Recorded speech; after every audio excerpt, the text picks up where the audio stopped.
L'histoire de Daher commence en 1863. L'entreprise doit son développement à l'impulsion d'un homme, Paul Daher. Le groupe se développe d'abord dans le transport maritime. Il compte parmi ses clients les plus grands noms de l'industrie française.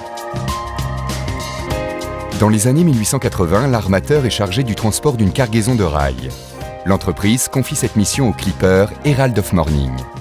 Avec une traversée Marseille-San Francisco en 100 jours, un temps record pour l'époque, Daher se propulse à l'international.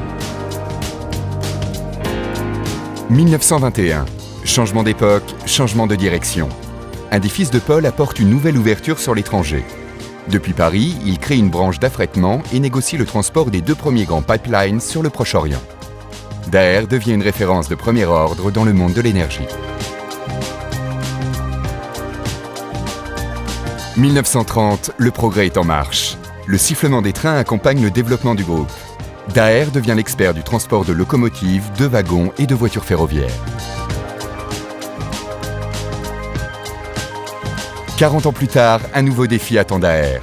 En plein choc pétrolier, le groupe participe à la construction du programme nucléaire français.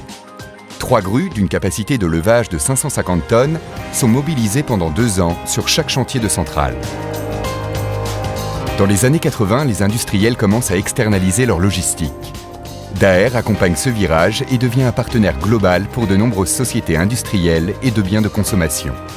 Le groupe excelle dans l'approvisionnement des usines et la distribution des produits.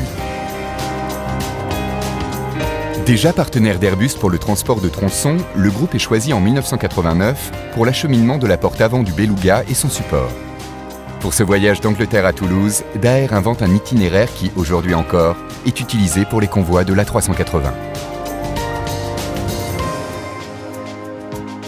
Le voyage continue avec le projet d'Ayabé, où Daher accompagne les industriels français, EDF et Areva en tête, dans leur première construction de centrales nucléaires en Chine.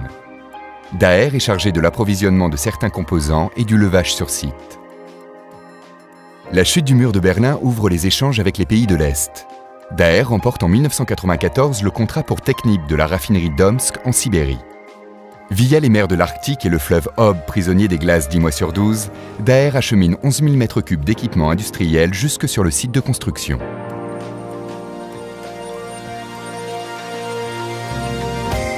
« 1999 marque l'arrivée de l'hôtelier Montrichard dans le groupe Daher, qui devient ainsi un groupe industriel. Depuis 1941, l'hôtelier Montrichard est un partenaire historique des industriels du secteur aéronautique et défense, au premier rang desquels Dassault. Dès 1964, il produit des conteneurs missiles et petit à petit étoffe son offre avec des conteneurs de plus en plus sophistiqués, adaptés aux grands programmes de la défense. Début des années 70, l'hôtelier Montrichard développe une nouvelle compétence de service, le démontage, le conditionnement et l'emballage d'hélicoptères. Une prestation toujours réalisée aujourd'hui pour Eurocopter. 5 ans plus tard, l'entreprise enrichit son activité avec la fabrication des premières pièces composites pour l'aéronautique. Sans conteste, c'est un choix déterminant pour sa croissance. Revenons à Daher qui, en 2007, intègre Nuclear Cargo Service. Ce rapprochement place le groupe parmi les leaders mondiaux en solutions de transport de matières nucléaires. L'histoire de NCS commence avec Deutsche Bahn.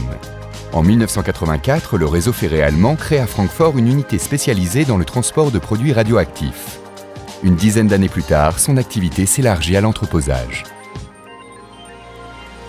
Sous l'impulsion de NCS, Transport Logistics International voit le jour aux États-Unis en 1998 pour le transport de matières radioactives. Autre partenaire de poids dans l'histoire de Daher, Socata.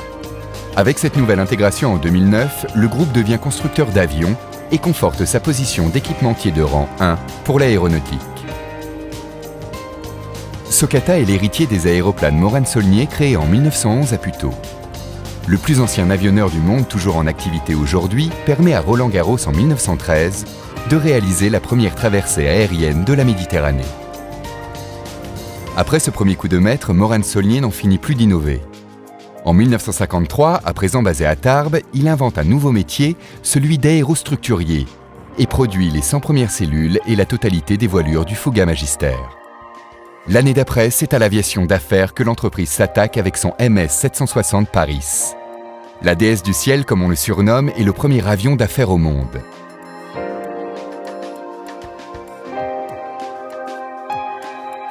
2009 est une étape fondamentale.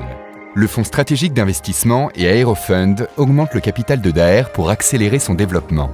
La famille Daher poursuit ainsi son engagement avec un investisseur de long terme dans cette grande aventure entrepreneuriale. 2011, avec l'intégration de Vanatom et de Verdelais, Daher accélère son développement dans le nucléaire. En étendant son expertise au cœur des centrales, le groupe devient équipementier de rang 1 des grands donneurs d'ordre du secteur. Vanatom et Verdelais sont des spécialistes dans la fourniture d'équipements clés pour les programmes nucléaires et de l'énergie. Dès les années 80, Vanatom équipe les sous-marins et porte-avions nucléaires. Au fil des années, l'entreprise accompagne les plus grands programmes nucléaires mondiaux. 150 ans d'histoire et de performance, un succès que Daher doit à son modèle différenciant. Une savante combinaison entre expertise industrielle et savoir-faire de service. Le groupe se développe autour de ses savoir-faire, la conception et fabrication industrielle et le soutien industriel intégré. Son activité commerciale s'organise autour de 3 secteurs stratégiques de spécialisation: aéronautique et défense, nucléaire et énergie, ainsi que les industries des biens d'équipement. En s'appuyant sur ses forces d'ingénierie et sur un outil de production moderne dans lequel il investit de manière significative, Daher est un industriel expert dans la mise en œuvre des matériaux composites, métalliques et structures hybrides. Constructeur d'avions, Daher opère sa propre chaîne d'assemblage finale. Il y produit le TBM 850, avion d'affaires monoturbo-propulseur le plus rapide du monde.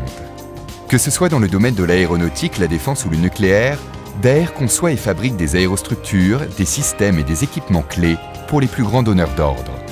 Sa démarche d'innovation lui permet d'être présent sur les plus grands programmes mondiaux actuels et futurs. Entreprise de pointe, Daher développe le soutien industriel intégré. Un concept innovant qui propose une solution clé en main de mise en cohérence de ses savoir-faire industriels et de services. Un ensemble d'activités d'ingénierie, de services industriels, de logistique et de transport qui s'intègrent au système de production de ses clients. Cette transversalité permet d'optimiser le cycle de vie de leurs programmes et leur performance industrielle.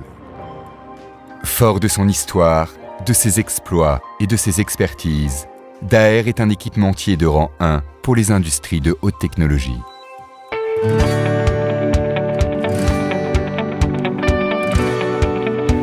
Nous venons de vivre 150 ans d'histoire exceptionnelle, 150 ans d'histoire industrielle, cette histoire industrielle qui nous a amenés tous, les uns et les autres, de l'ère pré-industrielle de la première moitié du XIXe siècle à l'ère que nous connaissons aujourd'hui, l'ère des hautes technologies, l'ère du ciel, de l'espace, l'ère du rêve. Ces 150 ans d'histoire ont été construits au travers de la passion des hommes, des femmes, du groupe, de nos actionnaires, de la famille Daher au premier chef, mais aussi de nos clients et de nos fournisseurs, la passion que tous ces gens-là ont mis pour créer ce que nous sommes aujourd'hui, un équipementier de rang 1, c'est-à-dire un grand équipementier dans les industries de haute technologie, et dont l'ambition est de mettre son savoir au service de nos clients afin qu'ils puissent développer leurs propres performances industrielles. Et maintenant, eh bien, il nous reste à nous projeter sur le futur, à projeter nos actionnaires, à projeter notre entreprise sur le futur, vers toujours plus d'excellence au service de nos clients et peut-être pour les 150 ans qui viennent.